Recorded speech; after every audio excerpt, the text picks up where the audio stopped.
Hey guys, it's QuickyBaby and welcome back to World of Tanks, and this time I've got a full tank review for you on the ISU-122S. This is a fearsome Tier 7 Soviet premium tank destroyer that has the second highest DPM in the game, even though it's at Tier 7. If you like your tank destroyers to do nothing more than simply obliterate whatever's in front of you in the shortest time possible, then look no further than the ISU-122S and its raw power. I'm going to quickly run down the statistics of this vehicle, follow it up with some ace tanker gameplay, and if you have no interest in picking one of these up, then hang around anyway and I'll tell you how you can take them out effectively on the battlefield. The ISU-122S has exactly the same crew loadout as the ISU-152, the Tier 8 standard Soviet tank destroyer. And so if you have one of these vehicles, or alternatively an Object 704, an Object 268, or even an Object 263, then this crew is going to work perfectly in this vehicle without penalty. The ISU-122S, as the name might suggest, combines the hull of an ISU-152 with the gun capabilities of an Su-152 using the 122mm top gun into one tidy premium package. And so the important question to ask with this review is, what is better, the ISU-122S or the Su-152 using a 122mm main gun? So here we have the ISU-122S on the left, the Su-152, the Su-122-44, which is another Tier 7 Soviet premium tank destroyer, and finally the ISU-152 on the right, the Tier 8 Soviet tank destroyer, which I've equipped with the 122mm gun. So firstly, let's take a look at the raw firepower of the ISU-122S, and we can see that it's completely the same as an Su-152 using the 122mm gun, which is better than the DPM of the Su-122-44. To be exact, the DPM is just over 8% better than the other Tier 7 Soviet tank destroyer. Well, how about the gun handling? Well, they all have the same aim time. They've also got the same accuracy. Dispersion-wise, the ISU-122S is slightly better than the Su-152 and the Su-122-44, with the same as the ISU-152 using that 122mm gun. The vehicle also has much better dispersion, at least than the Su-122-44 when turning the gun, and all of the other tank destroyers have better elevation angle than the Su-122-44 and much better depression of 6 degrees, which leaves the Su-122-44 severely lacking and having to expose a large amount of its tank if it needs to work on a ridgeline, or just simply unable to do so. Mobility-wise, the ISU-122S is actually better than an Su-152, going backwards faster by 1 kilometer and having better off-road terrain resistances on both medium and also soft terrain, as well as having better tank traverse of 27 degrees rather than 23 degrees. But that might be something to do with using a stock engine. If, however, you're deciding about what's better, the ISU-122S or just the Su-122-44, well, with regards to mobility, the Su-122-44 is significantly better, 4 kilometers faster going forwards, 1 kilometer faster going backwards, with a much better horsepower to ton ratio and better terrain resistances everywhere, as well as massively better tank traverse speed. The differences between the speeds of the ISU-122S and the Su-122-44 is likened to between a heavy tank to a medium tank. Armor-wise, the Su-122-44 is superior to the Su-152, with 15 more millimeters on the front and 30 millimeters on the side. That makes this vehicle so much more durable, especially when the tank angles its armor at up to 45 degrees, something that the Su-152 can't do because its side armor is quite weak. The vehicle also has a better track health and better ammo rack health, and one of the major differences between the tanks is that the ISU-122S has 20 meters better view range than the Su-152. And so what we find is that if you choose to use the 122mm gun on the standard Tier 7 Soviet tank destroyer, the Su-152, the ISU-122S is simply the same or better than it in every regard. And that's personally bizarre for me. Wargaming don't really make premium tanks that are just better than their regular counterparts, but they have done with the ISU-122S, at least with regards to using that 122mm gun. Remember, however, the Su-152 can use that 152mm howitzer, giving it 700 alpha damage at Tier 7, which is simply crazy. So let's quickly look at the armor characteristics of the ISU-122S. Well, the whole of the lower plate is 90mm, and there's a tiny little bar across this area here that is actually 100mm thick. The mid plate here is very well angled and still actually quite thick at 60mm, meaning this vehicle takes high explosive shells at least to the front of the vehicle quite well. All of the front of the vehicle is 90mm along here, but the side of the hull is actually 75mm along this area and 90mm below with the tracks. So if you get to shoot one of these vehicles, do not shoot it in the tracks. The spaced armor, combined with that 90mm of hull armor, makes it quite effective down the side, and you're far better to shoot it in the upper part of the hull. If it's angling at 45 degrees, just shoot it anywhere here, and as you can see, because of the way that the side is angled, it makes it an easy target from the side at this angle. But if you have it flat on the side, don't shoot it here, as it'll be more effective than the rest of the hull. One of my recommendations to you with the ISU-122S is, as the gun is not mounted in the center of the vehicle, if you have a chance to angle between shots, which is unusual considering the rate of fire of this machine, always turn it this way and not that way. Well, why is that? That's because if you turn it this way, you've got a much larger part of your armor that's not covered by the fantastic mantlet that this tank gets. Whereas if you turn it this way, the mantlet now covers the whole of the other part of the front of the tank. And by going forwards and backwards, and especially if somebody's auto-aiming at you, they're much more likely to hit the mantlet than if you angle it this way. And talking about the mantlet, what a mantlet this vehicle has.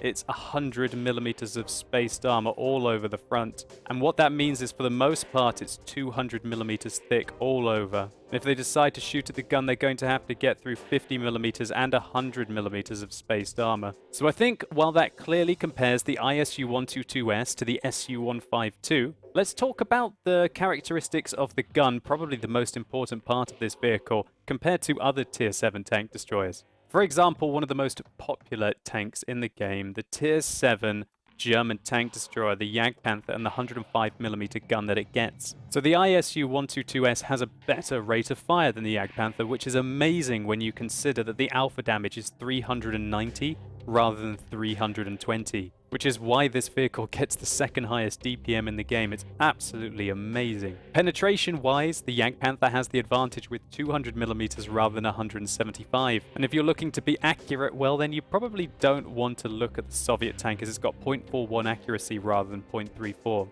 And the aim time is a very large 2.9 seconds compared to the paltry 1.7 seconds that the Jagdpanther gets. And so really that explains the ISU-122S in a nutshell. It hasn't got finesse, it hasn't got ridiculous mobility, it's not the most accurate with the best aim time, but boy can it rip apart tanks quickly. And so I think that's quite enough theory crafting. Let's get stuck into some gameplay.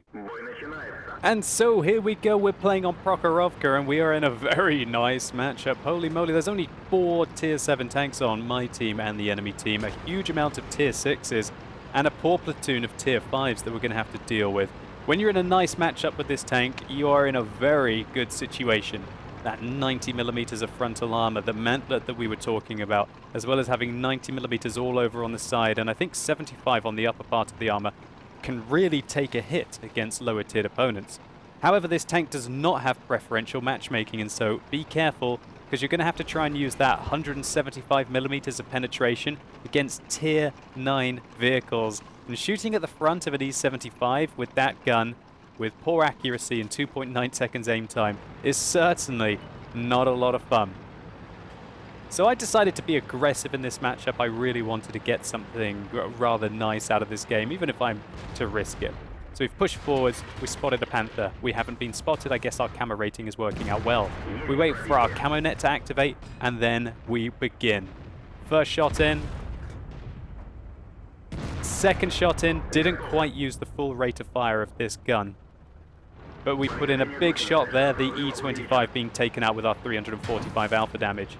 So I'm taking some hits and I'm trying to angle my armor. We've bounced 1, bounced 2, bounced 3, and 3 of them managed to go into our tank. I decided to go forwards rather than backwards, because if I kept going backwards, I wouldn't be able to use the cover of these bushes. And now that I'm in this position, when I activate my binoculars, it's quite likely that we're going to start spotting targets for our team. I pull back behind the bush so that I can fire through the bush without getting spotted. Unfortunately, we're unable to go through the quite thick armor of that Tier 6 British heavy tank. And I'm not sure if I'm going to bother to pull back behind the bush again. Oh yes, I am. Pull back behind the bush until we can no longer see through it, and that means we can shoot for free. Don't get spotted because of it. Go forwards again. Now we can start lighting up targets with our binoculars. And this is how you can make good use of your camo rating to be able to take out your opponents. And it looks like they know what I'm doing because they're firing blind at our bushes here.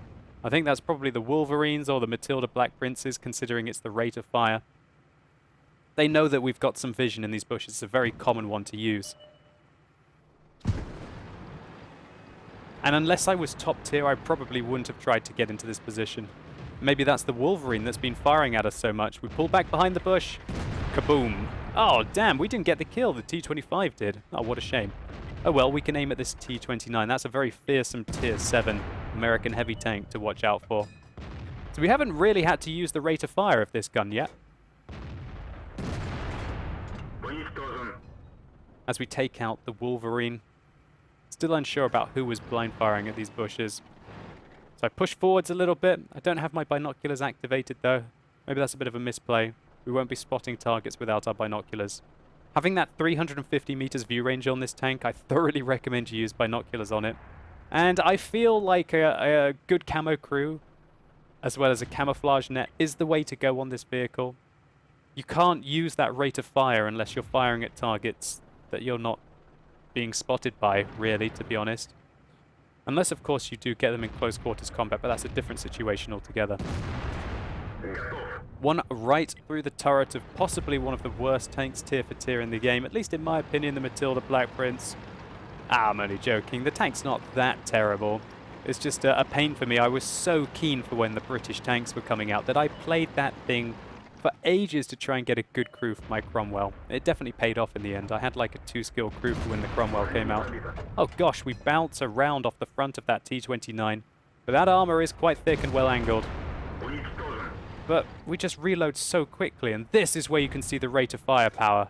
We bounce off one off the T-29, we put another one into him, and then we're reloaded quick enough to dish out some more pain, taking out another Tier 6 German medium tank. I think that's a Tier 6.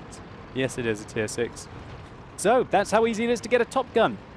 Pretty much also scouting for myself there, / scouting for my team. Very straightforward.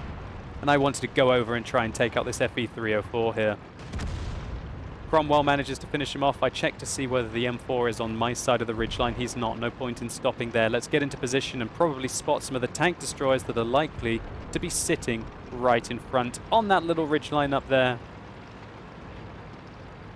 Terrible view range on this tank. I don't spot the Nashorn until I get really close to him. Oh dear. Unable to pick up our 7th there. Quite long aim time on this vehicle, 2.9 seconds. And even with a gigantic shot on the side of a Nashorn, we're unable to hit him. However, we're going to keep plowing forwards, get an idea for the mobility of this tank. As you can see, it's pretty much like a sort of a middle ground for heavy speed. 34 kilometers an hour along here. It does allow you to get around, unlike some of the slower tank destroyers that exist, at least at the higher tiers. Put one right into the side of the ARL there. Finish him off. And now look for the Hellcat.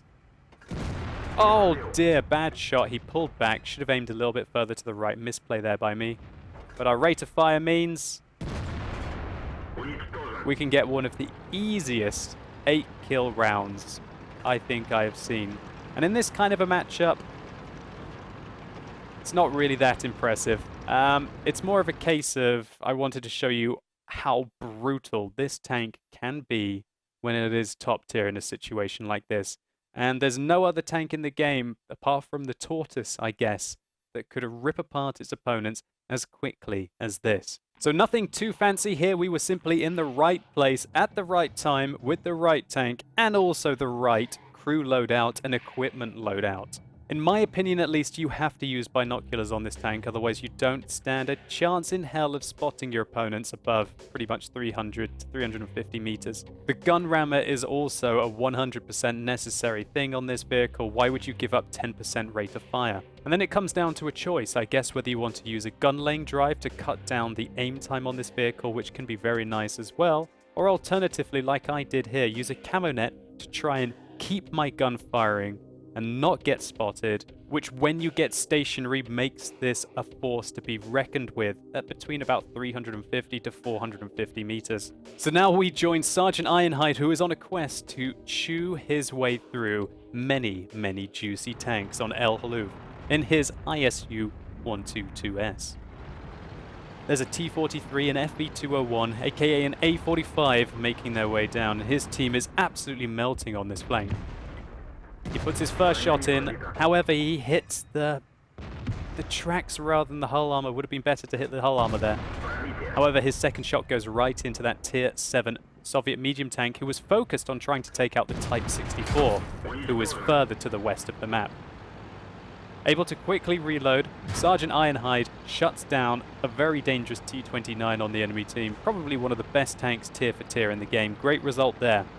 And now he reverses his way up the slope, while using the armor of this vehicle to just absorb some punishment from across the map.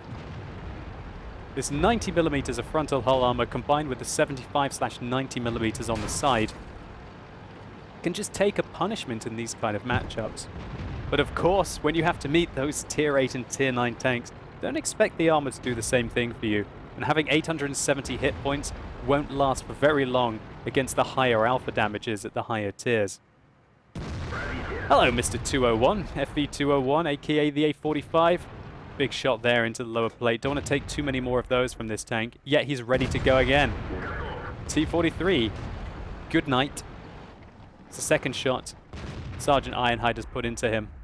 And there's a whole swarm of tanks making their way along this northern flank. The Cromwell's fighting to the death, so is that VK-302M, who put himself into a very dangerous situation against those Tier 7 British premium heavy tanks. One right into the side. And now this is the rate of fire. Good night. A huge amount of damage done to that vehicle with the two 122mm shells that he put in. 427 damage. Ready to fire again. 394 damage, and enough track traverse to avoid him from getting around his back, finished off by the VK-3601H on his team. And now he's going to have to try and deal with this Tier 8 Pershing. Oh, not very well aimed there, buddy. But doesn't matter when you reload as quickly as this. What's the Pershing going to do? How's he going to get out of this one? That Pershing's got a significant advantage on him. He's got 1,000 hit points. The Sergeant Ironhide, he's taken a beating now. He can only take 2 more shots from the 90mm gun that the Pershing will have.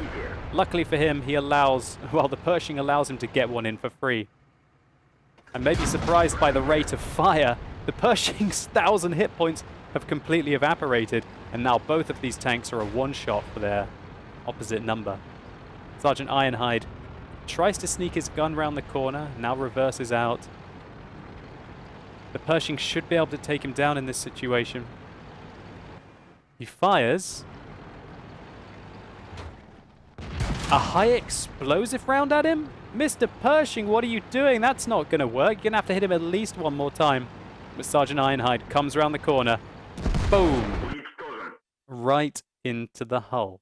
And that is how quickly an ISU-122S can make an absolute graveyard out of the entirety of an enemy advance. And if you're fighting one of these tanks, expect them to hit harder than you and also most likely reload faster than you. And your best bet to take one down is to track it and then be able to engage its flank. Let's just take a quick look at the post-game stats for both of these games that we have seen. So firstly, my round on Prokhorovka, we got 8,000 experience for our triple. That is a base experience of 1,670 in a 6-minute game. We got the Radley Walters medal for the 8th kill on the Hellcat, a high caliber, and surprisingly a patrol duty with the nearly 4,500 assistance damage that we did for the team. We fired 15 shots this game, of which 14 hit and 9 penetrated, showing you that 175mm of penetration combined with the poor accuracy of this tank is still unreliable even when it's top tier. But boy, did we make a profit. 110,000 credits received, 92,000 credits profit. And that's really why you play this tank, right? To make a huge profit while ripping apart your opponents and also gaining a huge amount of experience to either train up one of your Soviet tank destroyer crews or alternatively convert it off to use in other tanks. Now let's take a look at Sergeant Ironhide's replay. He got a high caliber medal, and that's because he did over 6,000 damage, as well as 2,071 base experience points with his Top Gun and his Steel Wall medal. That's because he received 12 hits that game, but still stayed in it with a good amount of health left at the end. And profit-wise, Sergeant Ironhide did very well indeed. 142,000 credits received, 110,000 credits profit. What a great result for you here. And thank you so much for putting the replay up on the Replays website. It was a great example of just the pure raw power that this tank has. So next you guys might be asking, well, how the hell do I get one? Well, it's in the advent calendar today for 24 hours on the European server, and I'm not sure about the availability on other regions. So is it worth it might be the next question you're asking. Well, unfortunately, Wargaming are forcing you to buy 3 days of a premium account and also 2,550 gold. I guess that's just to bump it up to the €30 mark. But one of the most amazing things about this tank is that you actually get an incredible crew that already come trained with 100% in the Brothers in Arms category. And this crew is very special indeed, and that's because while you do get all the benefits of Brothers in Arms, it doesn't actually affect how fast your crew train all the rest of their skills. So while it appears that the crew will be starting training their second skill, it's going to train as fast as if they didn't have Brothers in Arms at all, which is a nice little pickup, I guess, if you're looking to buy one of these tanks. I still think this is a hell of a lot of money to pay for even a tier 7 tank destroyer, irrelevant of the fact that we've seen that it can make some huge amount of credits. And that's because this vehicle doesn't get preferential matchmaking, and sometimes you can just feel absolutely useless when you're in a tier 8 or a tier 9 game. While I do think that the ISU-122S is a good tank, I don't think it's so fantastic that this really needs to be purchased. One thing that's interesting about this vehicle though is that it's just simply better than using an SU-152 with a 122mm gun. And so if you love Soviet 122mm guns with a crazy rate of fire, as well as having enough armor to enable you to use that DPM, then look no further than the ISU-122S. However, I think for the majority of players, this will probably be one to skip out, because when you do get into a tier 9 or a tier 10 game in this vehicle, it is very frustrating indeed. And once the novelty of the crazy DPM that this tank has wears off, you're probably going to move on to more fun vehicles to play, at least in my opinion. And if you want to experience pretty much what this tank is like without having to pay €30, then just buy yourself an SU-152 in the game